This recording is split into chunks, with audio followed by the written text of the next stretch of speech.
ఈ వీడియోలో హనుమ ఇంకా సుగ్రీవుడితో రాముడి పరిచయం ఎలా జరిగిందో విందామా? కబంధుడు అనే రాక్షసుడు చెప్పడంతో సుగ్రీవుడిని వెతుక్కుంటూ వెళ్తున్న రామలక్ష్మణులు ఋష్యముఖ పర్వతం దగ్గరికి చేరుకున్నారు. వారిని పర్వతం పైనుండి చూసిన సుగ్రీవుడు భయపడుతూ మిగిలిన తన మంత్రులతో, చూడండి, వాలి నన్ను చంపడానికే వీరిద్దరినీ పంపించాడు అని ఆ పర్వతం నుండి ఇంకో పర్వతానికి, అక్కడి నుండి ఇంకో పర్వతానికి పారిపోతున్నాడు. తన వెనకే మిగిలిన 4 మంత్రులు కూడా పారిపోతున్నారు.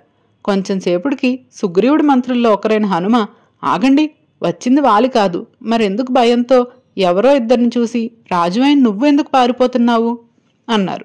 అప్పుడు సుగ్రీవుడు, హనుమ, వాలి ఈ పర్వతం మీదకి రాలేడు, అందుకే తనతో సమానమైన వారిని నన్ను చంపడానికి ఇక్కడికి పంపించాడు, అందుకే వారి చేతుల్లో కోదండాలు కూడా ఉన్నాయి చూడు అని చెప్పి, సరే అయితే ఒక పని చెయ్యి, నువ్వు ఒక సన్యాసి వేషం వేసుకుని వారి దగ్గరికి వెళ్ళి అసలు వీరు ఇక్కడికి ఎందుకు వచ్చారో తెలుసుకో, నాపై ప్రేమతో వస్తే ఇక్కడికి తీసుకునిరా అని చెప్పాడు. అప్పుడు హనుమ సన్యాసిలా మారి రామలక్ష్మణుల దగ్గరికి వెళ్ళి, మీరు నారచీరలు కట్టుకుని మునివేషంలో ఉన్న చూడ్డానికి మాత్రం రాజుల్లా ఉన్నారు, మీ చేతుల్లో కోదండాలున్నాయి, మీ నడుముకి పెద్ద కత్తులు కట్టి ఉన్నాయి, మిమ్మల్ని చూస్తుంటేనే భయంగా ఉంది, ఎందుకు ఇలా అడవిలో తిరుగుతున్నారు? నేను సుగ్రీవుడికి మంత్రిని, హనుమని, ఆయన ధర్మాత్ముడు, మీతో స్నేహం చెయ్యాలనుకుంటున్నారు అంటూ తన నిజస్వరూపానికి వచ్చేశాడు హనుమ. ఎందుకంటే హనుమకి రాముణ్ణి చూడగానే శ్రీ మహావిష్ణువే కనిపించారు. హనుమ మాటలు విన్న లక్ష్మణుడు, మేము రామలక్ష్మణులం అని జరిగిందంతా చెప్పి, అలా సీతమ్మని వెతుక్కుంటూ వస్తున్న మాకు కబంధుడు అనే రాక్షసుడు సుగ్రీవుడితో స్నేహం చేయమన్నాడు, అందుకే సుగ్రీవుడిని వెతుక్కుంటూ ఇక్కడికి వచ్చామని చెప్పాడు. ఆ మాటలు విన్న హనుమ రామలక్ష్మణుల్ని భుజం మీద ఎక్కించుకుని ఋష్యముఖ పర్వతం మీదకి తీసుకుని వెళ్ళి సుగ్రీవుడితో రాముడి గురించి అన్ని విషయాలు చెప్పి రాముడికి సుగ్రీవుడికి స్నేహం కుదిరేలా చేశారు. కొంచెం సేపటికి సుగ్రీవుడు, రామా, నా అన్న వాలి నన్ను రాజ్యం నుండి వెళ్ళగొట్టాడు, నా భార్యని తన భార్యగా అనుభవిస్తున్నాడు, నేను దిక్కులేని వాడినై ఈ పర్వతం మీద బతుకుతున్నా అన్నాడు. అప్పుడు రాముడు, నువ్వు బ్రతికుండగా నీ భార్యని అనుభవిస్తున్నాడు వాలి, ఈ ఒక్క విషయం చాలు వాలి ధర్మం తప్పాడు అని తెలుస్తుంది, కనుక నేను వాలిని చంపేస్తా అని మాటిచ్చాడు రాముడు. ఆ మాటకు సుగ్రీవుడు తన 4 మంత్రులు చాలా సంతోషించారు. అప్పుడు సుగ్రీవుడు, నీ భార్య సీతమ్మ ఎక్కడున్నా నేను తెలుసుకుంటా అన్నాడు సుగ్రీవుడు.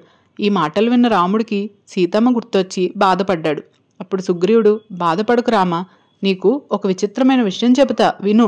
నేను ఈ పర్వతంపై కూర్చుని ఉన్నా, అప్పుడు ఒక రాక్షసుడు పచ్చటి చీర కట్టుకుని ఉన్న స్త్రీని బలవంతంగా ఆకాశ మార్గంలో తీసుకుని వెళ్ళిపోతున్నాడు.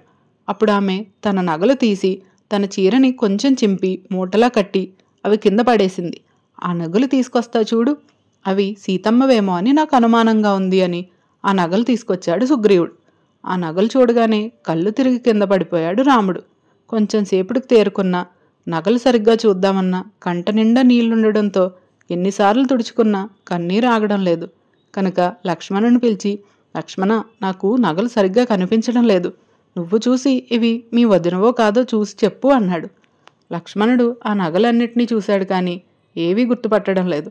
కేవలం సీతమ్మ కాళ్ళకు పెట్టుకునే ఆభరణాలే గుర్తుపట్టి, అన్నయ్య, ఇవి సీతమ్మ నగలే అని చెప్పాడు. ఇంకా రాముడికి ఏడుపు అస్సలు ఆగడం లేదు. అప్పుడు సుగ్రీవుడు, నీకు చెప్పే అంత వాడిని కాదు, కానీ నీకులానే నా భార్యను కూడా అపహరించాడు వాలి, నేను నీకులా ఏడుస్తున్నానా, ఆలోచించు రామా అన్నాడు సుగ్రీవుడు. ఆ మాటకి రాముడు, ఇంతకీ సీతను తీసుకువెళ్ళిన రాక్షసుడు ఎక్కడుంటాడు, ఆ రాక్షసుడు ఎక్కడుంటాడో చెప్పు, ఇప్పుడే ఆ రాక్షసుని చంపేస్తా అన్నాడు రాముడు. నాకు ఆ రాక్షసుడు ఎక్కడుంటాడో తెలియదు రామా, కానీ తప్పకుండా నీ భార్యను నీకు తెచ్చిస్తా, ముందు నాకు సహాయం చెయ్యి అన్నాడు సుగ్రీవుడు. నేను ఒక్కసారి మాటిస్తే ఆ మాట తప్పను, ఇంతకీ ఆ వాలి ఎవరు, నువ్వెందుకు ఇలా పర్వతం మీద ఉంటున్నావు, నాకు జరిగిందంతా వివరంగా చెప్పు అన్నాడు రాముడు. వాలికి సుగ్రీవుడికి ఉన్న శత్రుత్వం ఏంటో నెక్స్ట్ ఎపిసోడ్లో చూద్దాం. వాల్మీకి రామాయణం మొత్తం ఇలానే వినడానికి ప్లీజ్ ఫాలో ఇతిహాస నౌ.